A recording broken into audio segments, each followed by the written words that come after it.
Vamos. Mestre Jesus, aqui estamos, Senhor, reunidos em prol da aquisição de conhecimento que nos auxilia no desenvolvimento de nossa fé, já que ela se vincula à razão. E trazendo conhecimento para nós mesmos, ficamos cada vez mais vinculados a Ti, irmão superior, que sempre nos assiste.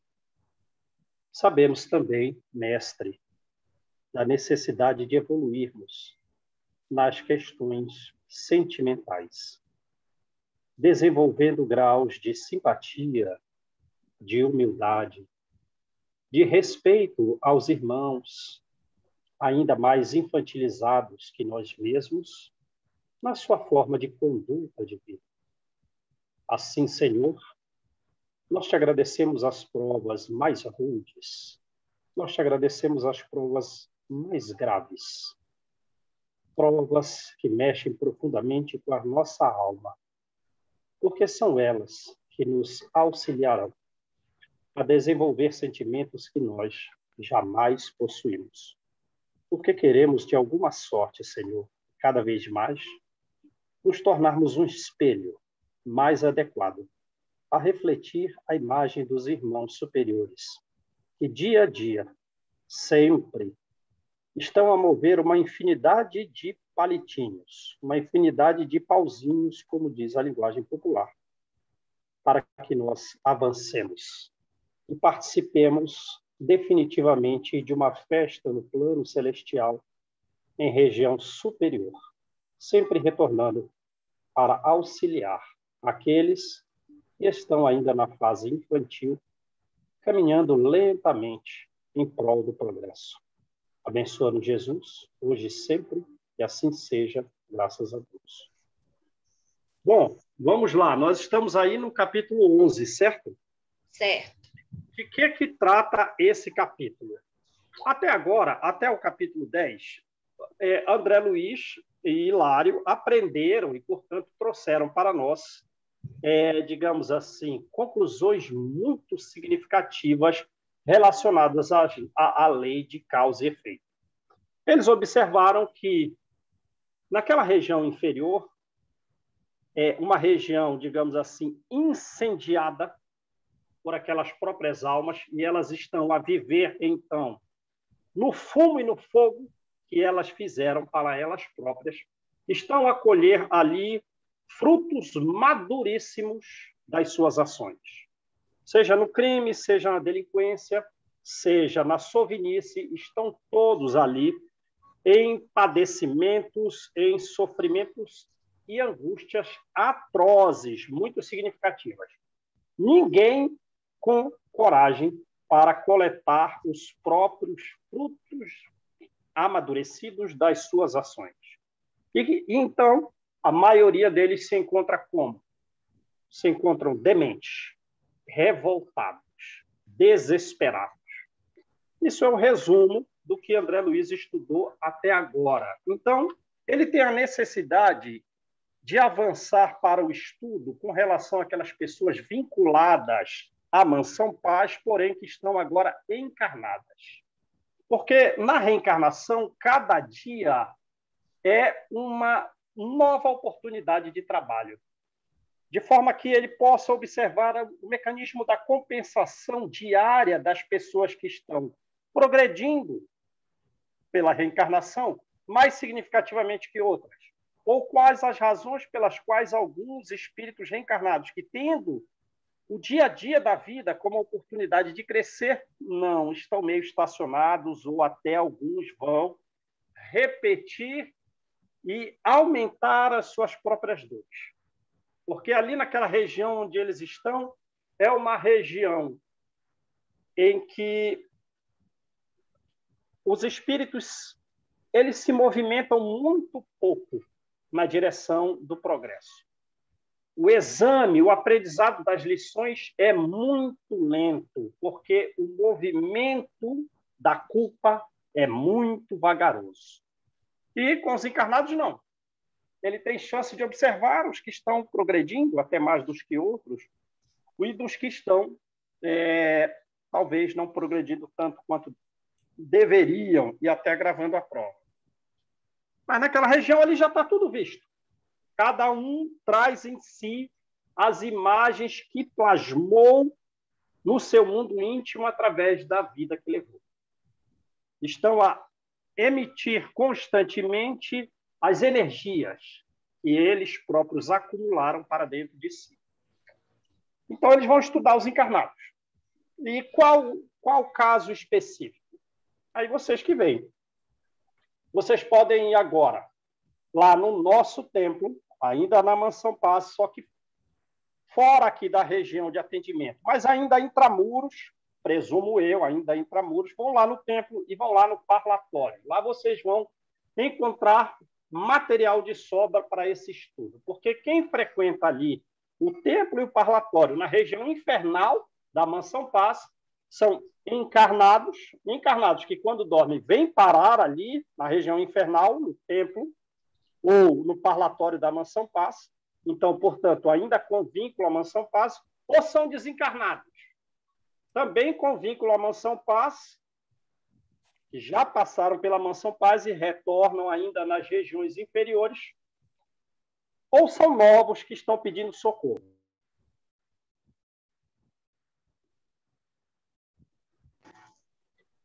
Estão me ouvindo aí, gente? Apareceu um telefone aqui me ligando.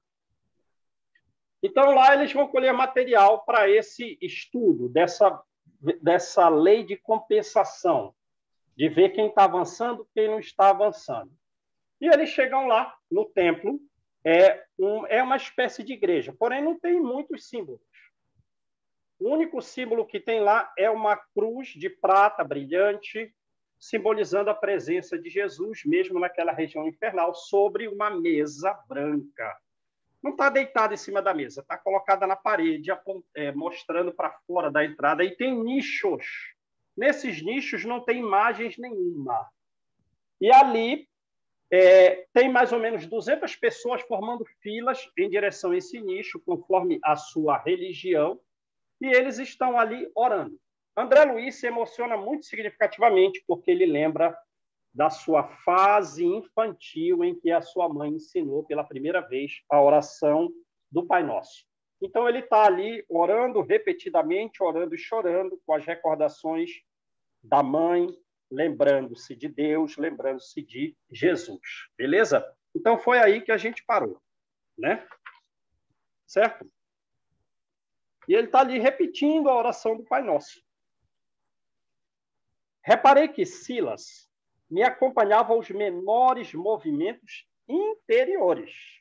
Quer dizer, Silas está captando todos os pensamentos sentimentais de André Luiz. Porque ao terminar a prece dominical, disse-me afetuoso: é verdade, André.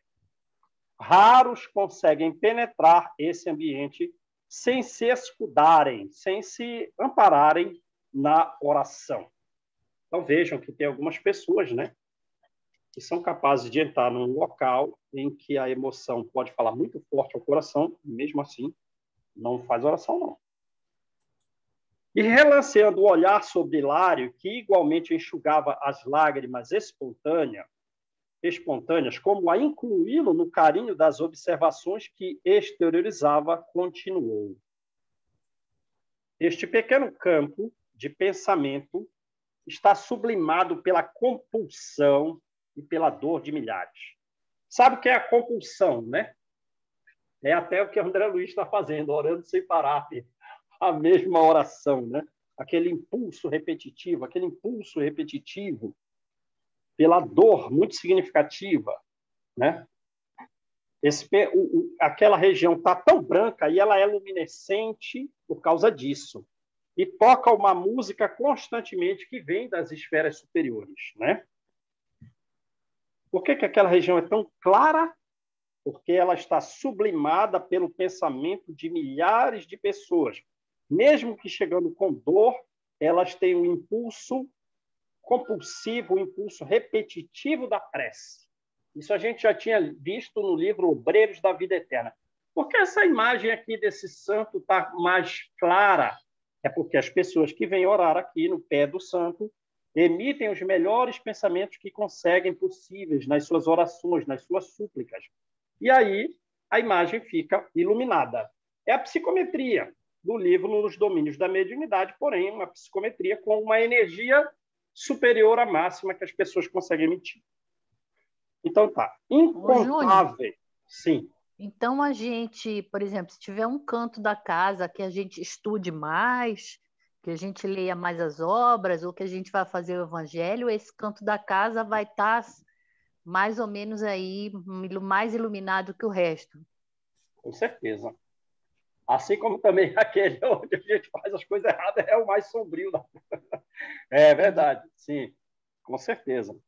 Aí a gente uniu 3 livros aqui de André Luiz, né? Nos Domínios da Mediunidade, do capítulo da psicometria, o livro Obreiros da Vida Eterna, e esse aqui agora, Ação e Reação.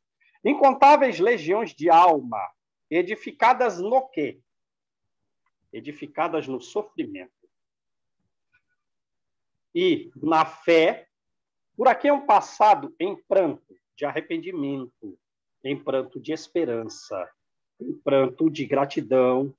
Esse aí já é no final do processo, né? De gratidão, no pranto de angústia. Quer dizer, de arrependimento é de começo da coisa. E aí de esperança logo depois, de angústia pelo meio do processo. E depois alguns vêm agradecer por gratidão, né? Quando já resolveu o problema, 5 anos depois, 10 anos depois, 20 anos depois, volta e faz uma gratidão, né? Legiões edificadas na dor. Ora, a gente já sabe, a gente é espírita e já sabe a bem-aventurança da aflição, né? A gente estuda o céu e o inferno e sabe que a dor é o processo que nos levará à felicidade, que a aflição nos levará à bem-aventurança, que não há uma outra forma de progresso, talvez não haja tão significativa quanto a dor para nos fazer evoluir. Não tem a quantia de estudo que você possa fazer, a quantia de trabalho que você possa executar, mas a dor ela vai te elevar. Então tá. No templo interno, de cujos serviços vocês já participaram, estão lá onde vocês estavam, né? Lá junto com Antônio Olímpio, né? Não vamos falar da Laudimira, que a Laudimira está reencarnada, mas a Laudimira passou por esse templo interno, né? Lá onde vocês estavam, onde também tinha aquelas 200 pessoas que ficavam assistindo aquelas palestras do Druso, com deformidades tão significativas que elas eram irreconhecíveis, pareciam um hospital de dermatologia horrendo, disse o André Luiz. Né? Lá onde vocês estavam no tempo interno, de cujo serviço vocês já participaram, funciona qual se fora o vivo coração de nossa casa. Enquanto este lugar aqui é um santuário exterior. Porém, presumo eu, tenho que falar assim porque o livro não diz, que ainda é intramuros. Porque se fosse extramuros, não tem condição. Se fosse extramuros, não tem condição. Ele vai falar isso mais para frente. É o símbolo das nossas mãos em prece. Lá era o coração vivo da casa. Aqui é o símbolo das nossas mãos em prece. Apontando às criaturas que oravam em silêncio ante os altares despovoados, ousei perguntar ao irmão Prestimoso: o que significa no recinto a imagem da cruz e esses nichos vazios? Quer dizer, se assemelha a uma igreja, tem uma cruz, né? Mas os nichos não tem nada, são vazios. O assistente esclareceu sem demora: a cruz. A cruz recorda a todos os visitantes que o Espírito de nosso Senhor Jesus Cristo aqui se encontra presente, não obstante, apesar de estejamos nos abismos infernais. São símbolos, certo? São símbolos para as pessoas que necessitam dos símbolos. E os nichos vazios dão oportunidade a que todos se dirijam aos céus segundo a fé que abraçaram. Ora, então vejam aí. Mas o nicho está vazio. Como é, então, que num nicho vazio vem um católico e faz a sua oração e aproveita o vazio do nicho. Depois, no mesmo nicho, vem um protestante e aproveita o vazio do nicho sem imagens, sendo que eles necessitam das imagens. Ou que vem o espírita e aproveita o nicho vazio. A gente vai ver. A gente vai ver. Ora, porque, em princípio, o nicho vazio ninguém aproveita. Se está vazio, né? Porque eu quero me dirigir a Santo Agostinho. Se tivesse a imagem de Santo Agostinho aqui, me facilitaria. Mas os nichos estão todos vazios para todo mundo. Então, digamos assim, em princípio, ninguém aproveita nada. Não. Aí a gente vai ver como que acontece. Até que a alma obtenha a sabedoria infinita, é indispensável caminhe a longa estrada dos símbolos de alfabetização e cultura, que a dirigem esses símbolos de alfabetização e cultura na senda da elevação intelectual. Então, as pessoas que estão vindo ali, elas ainda estão no processo de alfabetização religiosa, necessitando de símbolos que possam elevar os seus intelectos até que obtenham a sabedoria infinita. Ora, isso vai demorar muito. E até que atinja também o infinito amor. É necessário que palmilhe as longas rotas. Longas rotas já falou, né? Longas rotas já falou. Da caridade e da fé religiosa nos múltiplos departamentos da compreensão que lhe assegura o acesso à vida superior. Então, é grau religioso em que a pessoa está, né? Necessitando ainda da simbologia. Mas ele falou isso, só que não tem símbolo nenhum nos nichos. Vamos ver. Os poderes divinos que nos regem determinam que toda classe de fé sincera e respeitável aqui, neste templo, encontre amorosa veneração. Observando que a reduzida comunidade de almas em prece se alinhava em posições diversas, uma vez que algumas se mantinham de pé, outras comodamente sentadas, enquanto a maioria se punha de joelhos, Hilário ensaiou algumas indagações a que Silas respondeu, condensando os assuntos. Quer dizer, o que o Hilário percebeu? Que as pessoas todas estão no templo ali, todas juntas. Mas algumas fazem, né? Assumem determinadas posições, estão de joelhos. Outras permanecem de pé e fazem a simbologia da cruz e participam de alguma espécie de ritual, né? Alguns gestos. Outros estão de joelhos, outros, a maioria de joelhos, outros não, estão só em pé. Outros têm a necessidade de estar de joelhos, outros não, estão mais sentados, comodamente. Enfim, o que o Hilário está percebendo? Que as pessoas ali têm religiões distintas, né? E elas se posicionam e fazem gestos ou não fazem gestos nenhum, distintos, diferentes. Mas o Silas condensou o assunto. Sim, desde que o respeito mútuo seja necessariamente guardado, todos aqui podem orar como melhor lhes pareça. Então é isso. São pessoas de religiões diferentes, todos no mesmo ambiente. E amparando-nos a curiosidade sadia, indicou certa matrona que chorava pacientemente, genuflexa, diante de nicho próximo e falou: acompanhemos, por exemplo, aquela nossa irmã em súplica. Acompanhemos aquela nossa irmã em súplica. Ela está de joelhos e ela está chorando, né? Então ela chega ali com sofrimento. Mas é arrependimento? É angústia? O que é? Vai pedir para si? Arrependido vai falar de si mesmo, né? Está angustiada? Talvez seja com os parentes. Postar-nos-emos na retaguarda, de modo a não incomodar com a nossa presença. E, envolvendo-a nas vibrações de nossa simpatia, assimilar-lhe-emos a faixa mental. E aí, vocês já conseguem fazer isso? Assimilar o pensamento de outros? Ou identificar que, às vezes, uma outra coisa é você estar recebendo aquele pensamento, mas você não sabe que está. Isso talvez é o mais comum.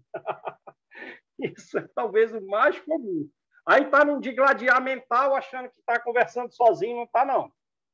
Você está brigando com alguém, através do pensamento.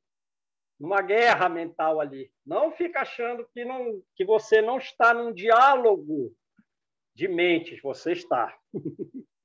O negócio é ter a clareza para se afastar disso, né? E às vezes chega nítido, não, estou recebendo aqui, estou captando aqui o pensamento dessa pessoa aqui, né, meu familiar, está lá no shopping, está lá não sei para onde, mas o pensamento dela me chega, dessa pessoa. Então, é isso que ele está fazendo. Ó. Vamos nos aproximar, vamos envolver nas vibrações. Quer dizer, seus fluidos mentais têm que estar ali, compartilhando a coisa. E aí vamos perceber com clareza as imagens que ela cria no seu processo pessoal de oração. Então é por isso que os nichos são vazios. Porque também, por psicometria, nos nichos vão ficar registrados as imagens da pessoa que está orando. Obedecemos maquinalmente. E, de minha vez, à medida que concentrava a atenção naquela cabeça grisalha e pendente, mais se alterava o estreito espaço do nicho aos meus olhos. Pouco a pouco, qual se emergisse da parede lirial, lembra, era muito branca a parede, linda tela desdobrou-se-me a visão tomada de espanto. É essa energia que deixa o ambiente claro. Era a reprodução viva da formosa escultura de Teixeira Lopes. Antônio Teixeira Lopes, notável escultor português, diz a nota de rodapé, né? Era a reprodução viva da formosa escultura de Teixeira Lopes, representando a Mãe Santíssima chorando o Divino Filho morto. Malu, me dá aí aquela possibilidade de compartilhamento de tela. Vamos ver se eu tenho aqui no celular alguma imagem para mostrar para vocês.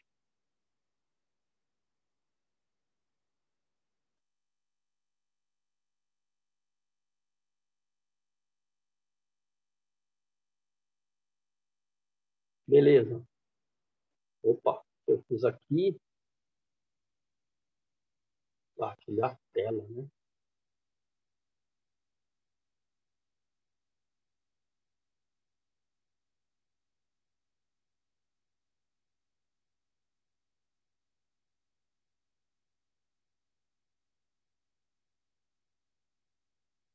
Estão vendo aí? Famosa escultura de Antônio Teixeira Lopes, escultor português. Então, ela está pensando na Mãe Santíssima e ela gravou em si, e ela talvez esteja encarnada. Né? Lá atrás falou que talvez um bom percentual dessas pessoas que vêm aqui são encarnados, com vínculo à mansão. Então, ela está lembrando da imagem. E essa imagem do pensamento dela, por psicometria, fica registrado ali no nicho. E André Luiz conseguiu captar. Então, vamos lá. E as frases inarticuladas da veneranda irmã, em prece, ressoavam-me nos ouvidos. Então, ele não só está vendo o que ela está pensando, como ele também está, um vídeo áudio, ou escutando o que ela diz. Mesmo que ela esteja sempre só pensando, né? Com a boca fechada. Mãe Santíssima, Divina Senhora da Piedade, compadece-te dos meus filhos que vagueiam nas trevas. Por amor de teu filho, sacrificado na cruz, Ajuda-me o espírito sofredor para que eu possa ajudá-los. Né? Então, talvez eles estejam desencarnados, estão vagueando nas trevas. Ela, não sabemos. Talvez esteja encarnada. Bem sei que, por sinistro apego às posses materiais, não vacilaram em abraçar o crime. Né? Então, levou mais ou menos a vida de Silas. Por apego às posses materiais, acabou abraçando o crime.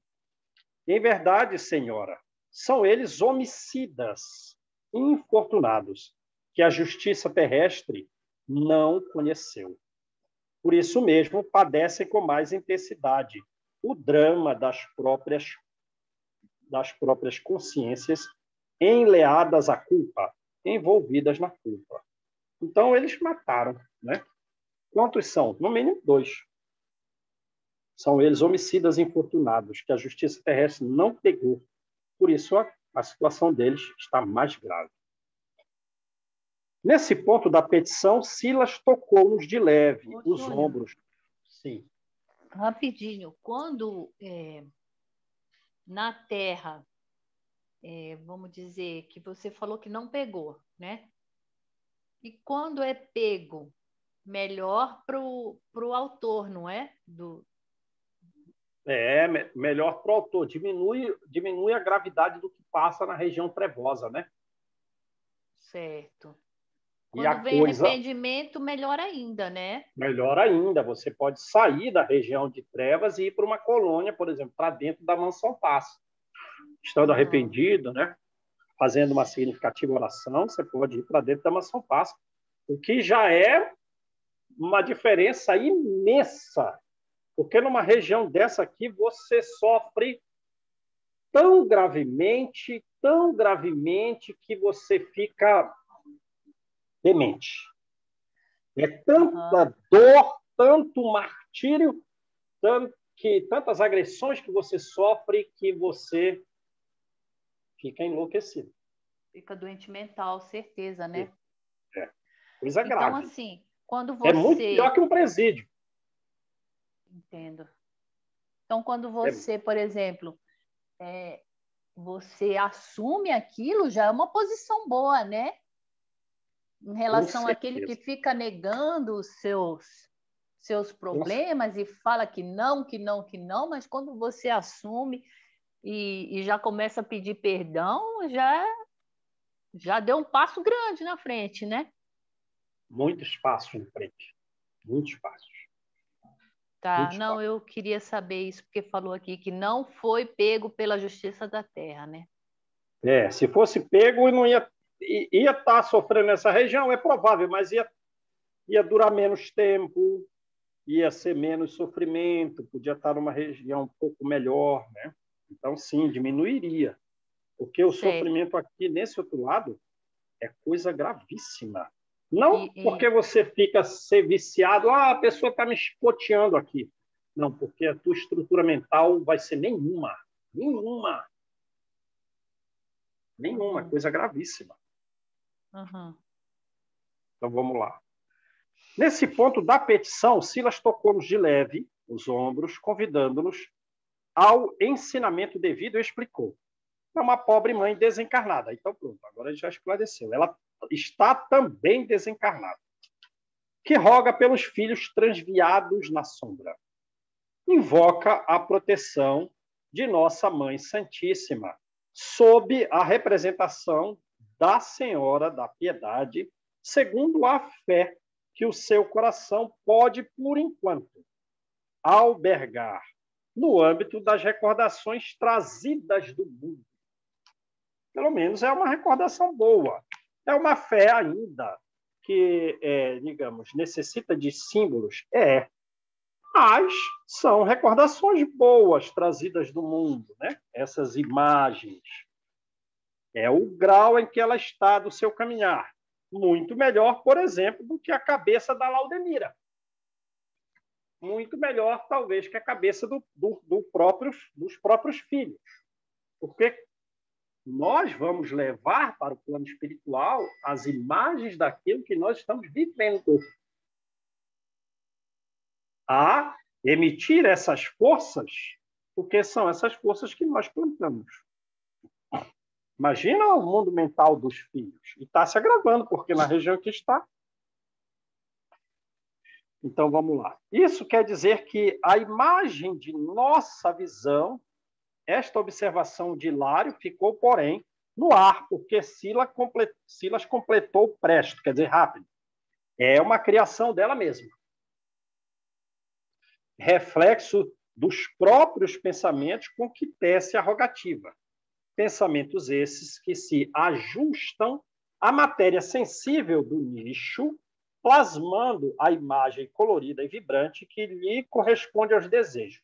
Ah, tá aí porque os nichos eles não têm nada, porque as pessoas colocam suas próprias imagens no nicho ao pensar, ao raciocinar, ao suplicar, né? Tá. Ela provavelmente fazia essa prece em alguma igreja aqui na Terra, depois que os filhos morreram. E continua, ela morreu e continua. Tá. É o pensamento Então, que ela pensamento é matéria, certo? certo. E aí ela vai e reflete aí no nicho. Essa vibração, ela tem um tempo de duração? Essa coisa, ela vai embora? Porque Sim. o outro vai ocupar o mesmo nicho depois dela. Sim. Certo. Sim. Mas então os nossos pensamentos, eles não têm uma duração prolongada? Você Tem. pensa, reproduz imagens e depois elas se vão? Vê o livro Nos Domínios da Mediunidade que fala de psicometria, né? Eles estão no museu e muitos dos objetos estão envoltos com uma substância pardo acinzentada com alguns pontos brilhantes. Outros não tem fluido nenhum. E eles chegam perto de um relógio no qual o fluido é diferente. O fluido era branco, o fluido era claro, era luminescente. Por que está ali aquele fluido? Os espíritos um pouco melhores, eles vêm ali observar aquele relógio e recordar da vida que tiveram em família. Foi uma boa vida e vem o marido e a esposa, continuam juntos no plano espiritual, como casal, e vem ali recordar. Então, o que acontece?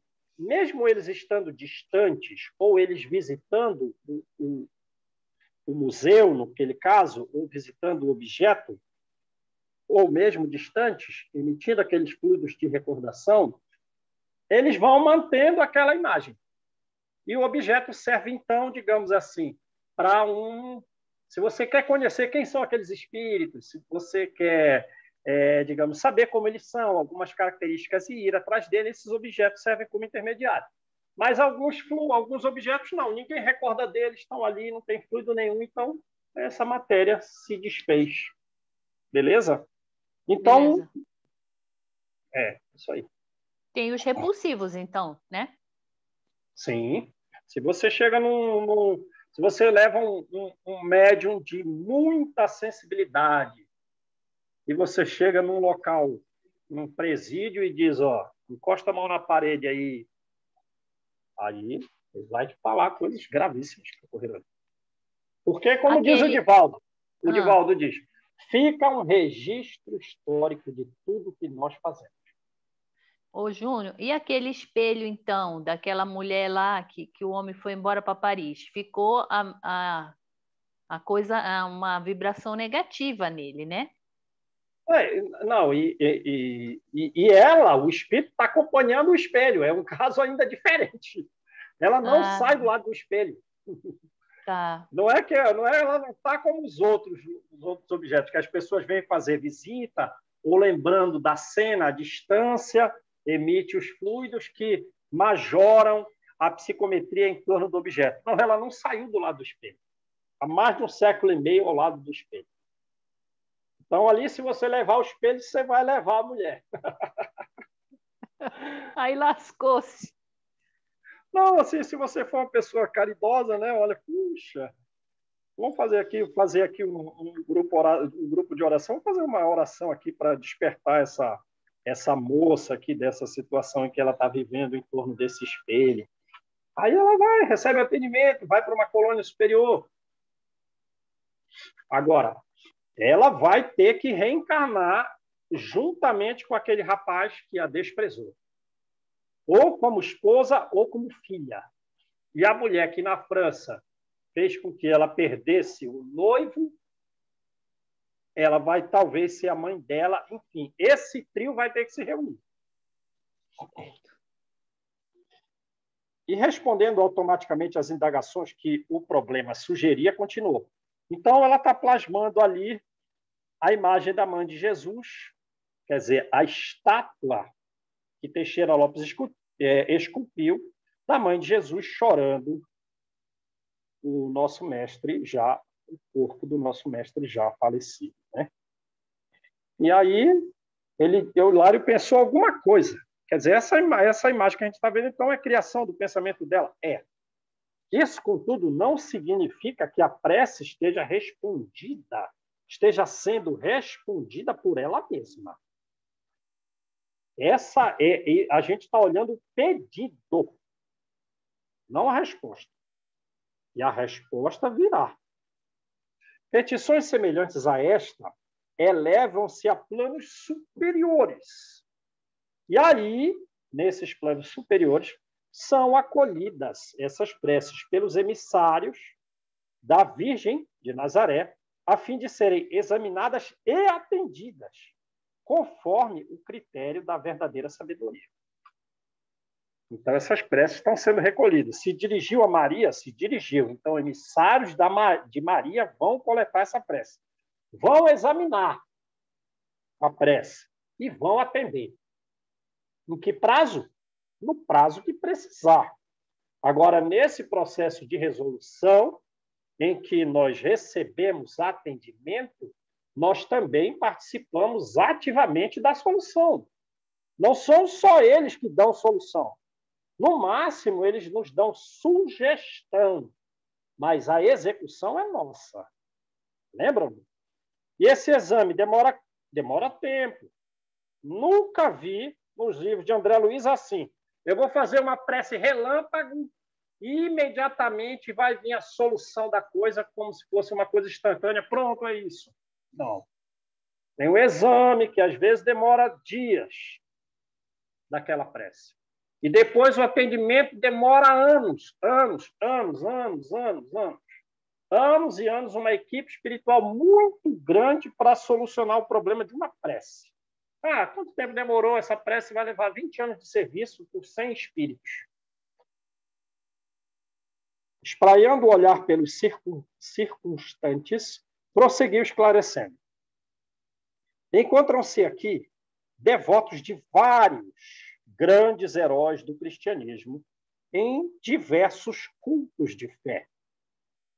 E, olhando em torno, com a sua ampla experiência, apontou outra senhora em oração, acrescentando. Então, você vê que o Silas, ele quer dar o exemplo disso que ele está falando. Ele disse, olha, aqui tem devotos de todos os tipos de pessoas que se destacaram na história do cristianismo, nos diversos cultos de fé distintos. Aí ele está captando um monte de pensamento.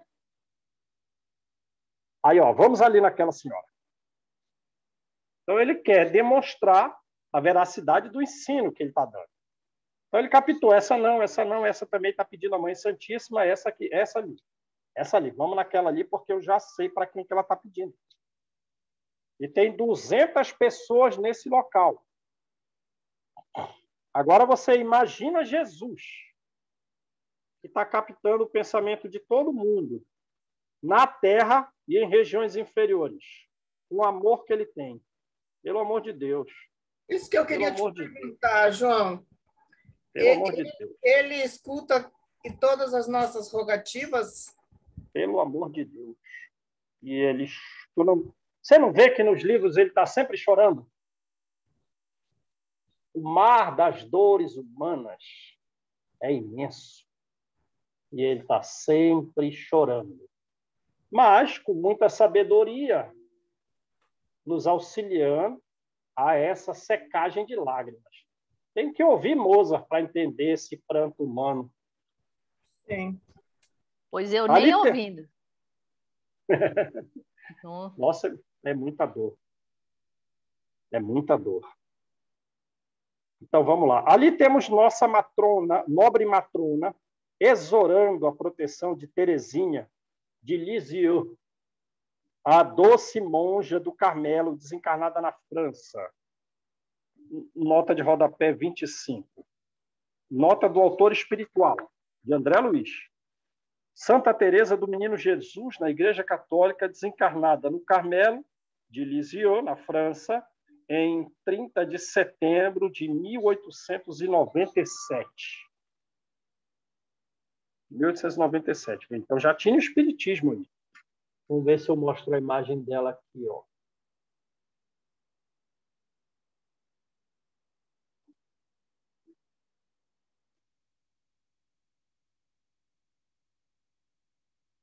Aí. Santa Teresinha do Menino Jesus. Opa! Carmelita francesa, 1873 a 1897. Então, é essa imagem que essa outra senhora está pedindo. Beleza?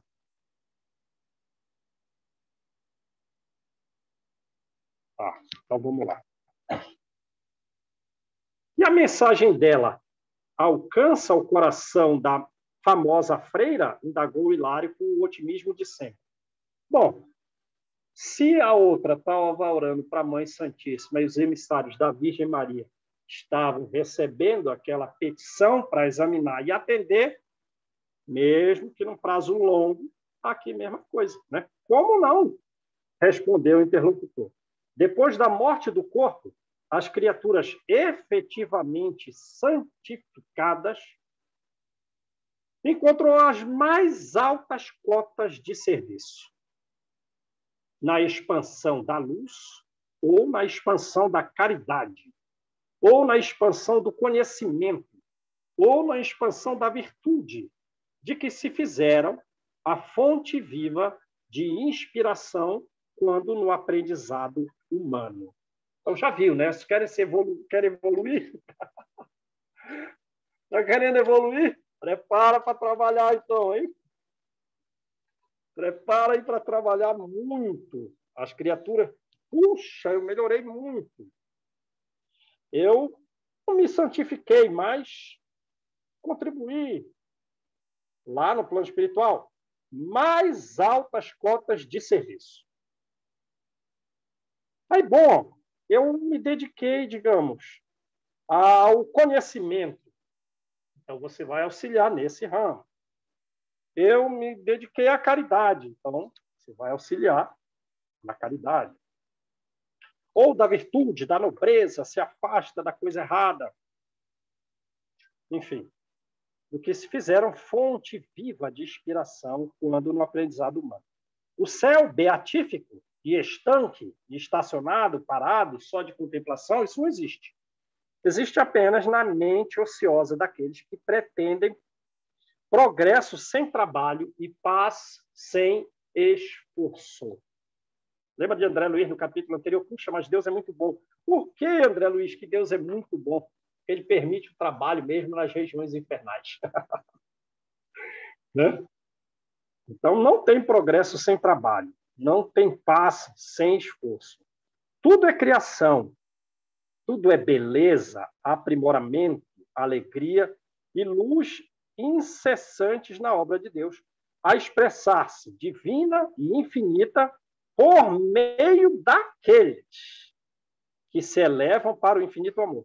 Quer dizer, tudo é criação por meio daqueles que se elevaram. Tudo é beleza porque aqueles que se elevaram são belos. Tudo é aprimoramento porque aqueles que se elevaram se aprimoraram. Tudo é alegria, porque a alegria vem de quem se elevou. Tudo é luz, porque a luz vem da alma que se iluminou. Assim, pois, o coração que deixe na terra uma sementeira de fé, uma sementeira de abnegação, passa a nutrir do plano espiritual a lavoura das ideias, a lavoura dos exemplos que legou aos irmãos de luta evolutiva. Lavoura essa que se expande naqueles que continuam o ministério sagrado, crescendo assim em trabalho, crescendo em influência para o bem no setor da ação iluminativa, no setor da ação santificante. E o Senhor lhe confia. Então, quando a gente falecer, alguém aqui vai continuar o trabalho de dar estudo para as crianças, a gente do plano espiritual vai estar influenciando nessa direção essas pessoas. Certo? Porque a gente também está fazendo isso porque outros espíritos fizeram isso. Então, a gente vai ser influenciado por quem? Por Eurípides Bassanufo, que tinha uma escola. Entenderam como é que a coisa funciona? Quem foi que se dedicou ao estudo aí? A gente está recebendo auxílio de quem fez que se desenvolvesse o estudo entre Allan Kardec também, né? Crianças e jovens. Allan Kardec também. Beleza? Entenderam como a coisa funciona? A gente está trabalhando, recebendo influência de quem fez trabalho semelhante ao que hoje fazemos. Ô, Júlio, e fica como uma vocação, mais ou menos, e depois a gente tem que passar por todas as vocações? Sim, a gente tem que se tornar pleno, né? Tem que ter plena ciência de todas as coisas e ser amoroso. Porque, olha, quando eu me lembro que eu trouxe lá no livro Há 2000 anos, tinha aquela passagem que Jesus estava falecendo e Elívia viu o desdobrar lá, rasgou o céu para ela. Né? Humberto de Campos que cita isso também. Humberto de Campos traz um capítulo sobre esse céu aí. E aí ele fala que vem anjo legiões, mas é um bando mesmo. E eles vêm, uns vêm cantar, uns vêm afagar o cabelo de Jesus, uns vêm conversar, outros vêm... E ela falou, vêm os benevolentes, vêm esses aqui, os cantores, os anjos esse, os anjos aquele, e os juízes também vêm. Os anjos juízes, para ver quem que estava comprometido, quem que não estava.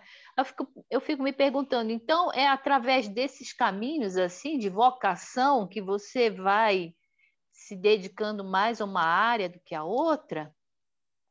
Na finalidade, a gente vai ter que ter plena ciência de todas as coisas. Também não fica pensando assim só com relação ao futuro. Pensa com relação ao passado. A gente já foi médico, já foi astrônomo, já foi engenheiro, já foi um monte de coisa. É que esses conhecimentos também estão arquivados. Mas a gente já foi muitas coisas, né? Lembra do Chico Xavier? Nessa vida atual última que ele teve 4º ano do ensino fundamental. Mas com 4, 5 anos de idade, não, isso aí é uma gravidez ectópica. Não, ele está tirando isso. Ele foi médico em outra vida. A gente também foi. A gente também foi já muitas coisas, né? Mas, sim, a gente tem que ter plena ciência de tudo. Esse é o ideal. E não basta, como diz Paulo nos Coríntios, né? Não basta ter a plena ciência de todas as coisas. Tem que também ser amoroso, senão isso aí não vale nada. Sim. Meu companheiro que assimilava o esclarecimento com tanta atenção quanto eu mesmo obtemperou. Quer dizer, então, aquelas pessoas para as quais esses encarnados e desencarnados em região infernal estão orando, eles vão receber. Eles vão receber essa petição. Vão examinar e vão atender. E na hipótese de a alma julgada santa entre os homens, não ser realmente santa no plano da verdade. Quer dizer, né, na verdade, essa pessoa se destacou externamente, mas internamente tinha alguns erros graves. E as pessoas oram por ela. As preces que lhes são dirigidas atingem os objetivos visados, ainda mesmo como suposto santo permaneça em duras experiências nas regiões de sombra? Sim, Hilário. Sim, Hilário, sem dúvida. Claro, o assistente. As orações podem não encontrar de imediato o espírito a que se destinam, mas alcançam-lhe o grupo de companheiros a que deveria ajustar-se e que amorosamente o substituem na obra assistencial do bem em nome do Senhor, visto que, na realidade, todo o amor na criação eterna é de Deus. Imaginemos, para exemplificar, que a referida monja não estivesse temporariamente em condições de prestar auxílio digamos, a Teresinha de Lisieux, né? Não, ela se destacou externamente, mas tinha alguns defeitos internos na alma, que ela praticava algumas coisas equivocadas, a oculta.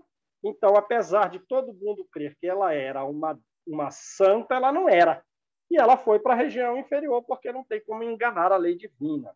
Mas as pessoas não sabem disso, estão orando por ela, pedindo auxílio, mas ela não está em condição de ajudar nem a si mesma, quanto mais aos outros. Então, imaginemos, para exemplificar, que a referida monja não estivesse temporariamente em condições de prestar auxílio. Se isso acontece, as grandes almas acrisoladas, purificadas na disciplina da instituição, em que tanto se distinguiu, se encarregariam de fazer por ela o trabalho necessário e justo. Quer dizer, a Teresinha de Lisieux, digamos, não se saiu bem, apesar das pessoas acharem que ela se saiu bem. Mas não enganou a lei divina, foi para uma região inferior. As pessoas oram fazendo pedidos para ela. Quem vai atender é Teresa d'Ávila. Quem vai atender são outros espíritos aos quais a própria Teresinha de Lisieux, quando estava encarnada, se dirigia, queria copiá-los, queria segui-los como modelo, mas não conseguiu. Mas essas pessoas evoluídas, esses espíritos evoluídos, eles vão fazer o que ela não está em condição de fazer. Entenderam bem? As grandes almas purificadas, acrisoladas purificadas, na disciplina da instituição em que tanto se distinguiu a Teresinha de Lisieux, né, se encarregariam de fazer por ela o trabalho necessário e justo, até que pudesse tomar sobre os ombros o apostolado que lhe compete. Aí vão até socorrer a própria Teresinha, depois ela vem, e aí ela começa a participar do trabalho. Todavia, ponderou meu colega, será de crer que os espíritos das congregações religiosas ainda permaneçam vivos nas esferas mais altas? Quer dizer, então, nas esferas mais altas, eles também estão assim separados? São congregações separadas, né? O assistente sorriu e ajuntou. Não no sentido estrito do sectarismo terrestre, né? Não é partidário. Quanto mais se eleva aos cimos da vida, mais se despe a alma das convenções humanas, aprendendo que a providência é luz e amor para todas as criaturas. Quer dizer, quando começa a subir muito, não tem essa separação, essas congregações separadas. Entretanto, até que a alma se identifique com os fatores sublimes da consciência cósmica, então ainda não está. Até que esteja, mas por enquanto não está. Os círculos de estudo, os círculos de fé, os círculos de aperfeiçoamento e solidariedade, pelo bem que realizam, estejam onde estiverem, aí sim, num nível não tão elevado, eles vão estar sectários, separados, né? E onde estiverem, merecem o maior acatamento, quer dizer, o maior respeito das inteligências superiores que atendem à execução dos planos divinos. Logo após, como se quisesse fixar em nós o espírito, em nosso espírito, os méritos da lição, né? Dirigiu o olhar para certa senhora que se mantinha em prece, não distante de nós, e depois de ligeira observação, conduziu-nos até ela, recomendando-nos atenção. Quer dizer, o Silas está captando o pensamento de todo mundo ali. André Luiz e Hilário não, mas Silas está. Captou de longe. Vamos ali com aquela senhora. Procurando assimilar-lhe a faixa mental e estabelecida a sintonia, essa palavra aqui, sintonia, principalmente nos processos obsessivos, é uma mediunidade assim mais acentuada. É uma união mais significativa.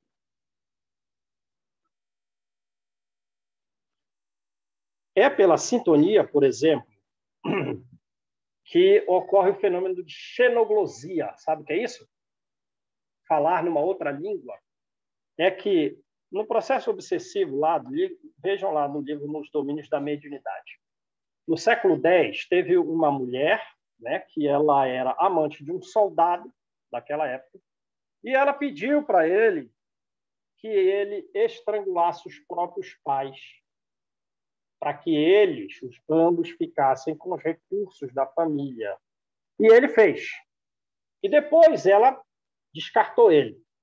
Mas como ela participou da trama, um milênio depois, ela está ainda sobre o processo significativamente obsessivo desse espírito, a ponto de que, se ela não estivesse sendo atendida num centro espírita, o fenômeno de licantropia dela seria integral.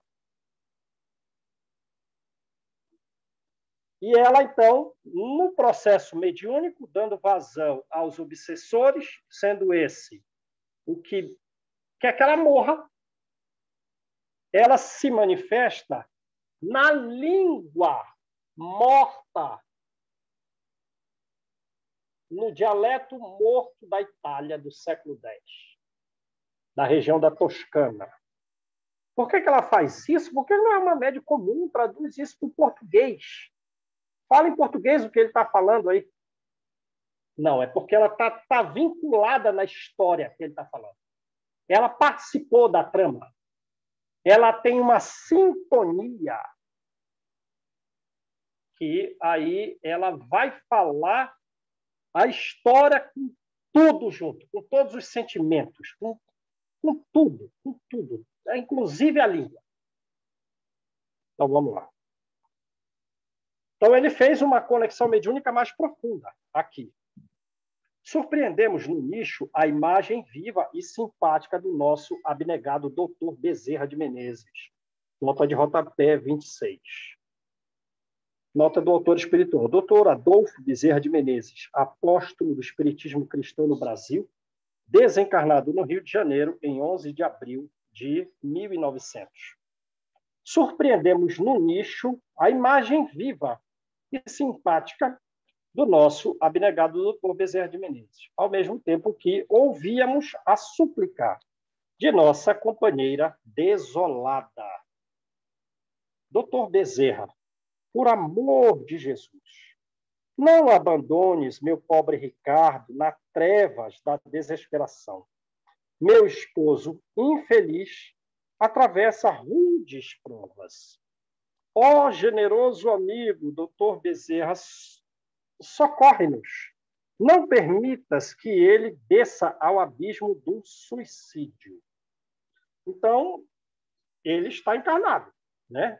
Com o desejo de se suicidar. E ela, talvez, desencarnada, né? Não sabemos. Ou pode estar encarnada. Dá-lhe coragem e paciência. Sustenta-lhe o bom ânimo. As dificuldades e as lágrimas que o afligem no mundo caem sobre minha alma como chuva de fel. Né?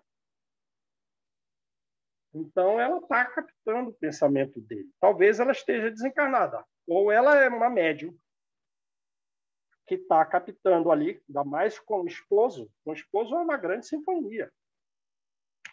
O esposo é uma grande sintonia, e um capta do outro. O mais evoluído capta os pensamentos do outro.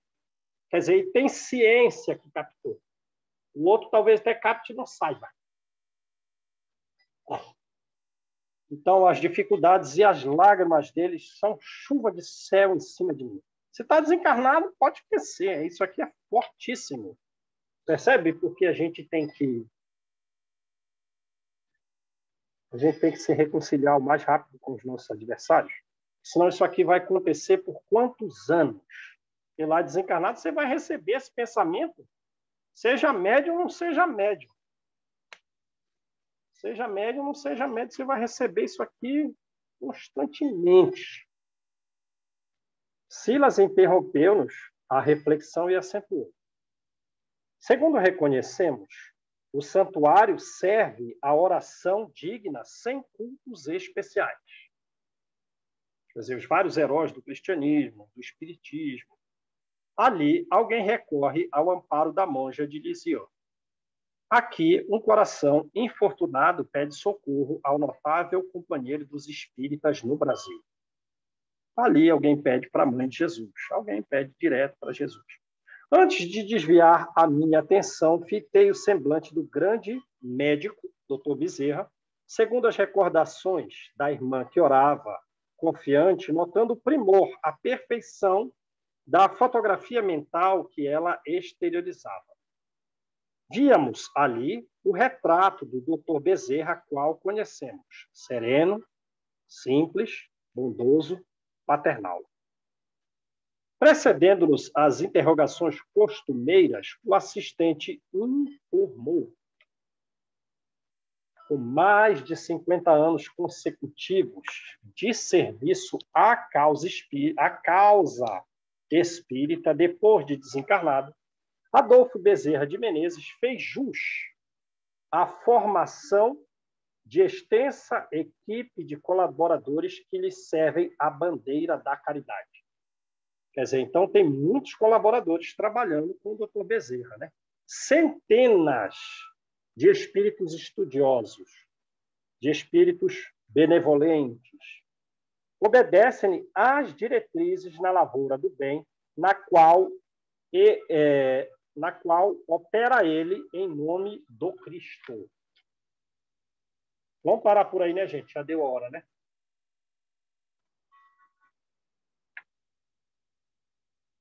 São muitos espíritos trabalhando com o Dr. Bezerra, né? Benevolentes, estudiosos, alguns mais estudiosos, outros mais benevolentes, alguns as duas coisas.